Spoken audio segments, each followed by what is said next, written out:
আসসালামু আলাইকুম সম্মানিত দর্শকবৃন্দ। আপনাদের আজকে একটি গাছের সঙ্গে পরিচয় করিয়ে দেব, যে গাছটি আগে আমাদের গ্রামগঞ্জের বিভিন্ন স্থানে দেখা যেত, কিন্তু সময়ের পরিক্রমায় গাছটি প্রায় বিলুপ্ত হয়ে গেছে। সেই গাছটি হচ্ছে এই গাছটি আমার সামনে দেখতে পাচ্ছেন, একটি কচু ফুল গাছের গাছ। আমরা এটাকে কচু ফুল গাছ বলতাম এটাকে, কিন্তু এর আসল নাম হচ্ছে ক্যালাডিয়াম। এই ক্যালাডিয়াম দেখতে যেমন সুন্দর, তেমনি এর শরীরে নান্দনিক সাজ থাকে।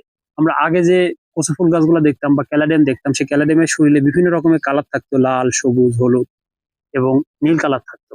কিন্তু এখন যে ক্যালাডিয়াম আমার সামনে দেখতে পাচ্ছেন, এর যে শিরাগুলো দেখতে পাচ্ছেন, এই শিরাগুলো হচ্ছে মানুষের হৃৎপিণ্ডের শিরার মতো শিরা এর মাঝখানে দেখা যাচ্ছে। এবং এটি বাগান প্রেমীদের কাছে বেশ পরিচিত। এটি মানুষ তার বাসায় সাজসজ্জার জন্য টবের ভিতরে রোপণ করে থাকে। এবং এই ক্যালাডিয়াম অতিমাত্রার রোদ সহ্য করতে পারে না। পরবর্তীতে অতিমাত্রার রোদে ক্যালাডিয়াম মারা যায়। এই ক্যালাডিয়াম অল্প রোদ এবং আর্দ্র রোদ বেশ পছন্দ করে।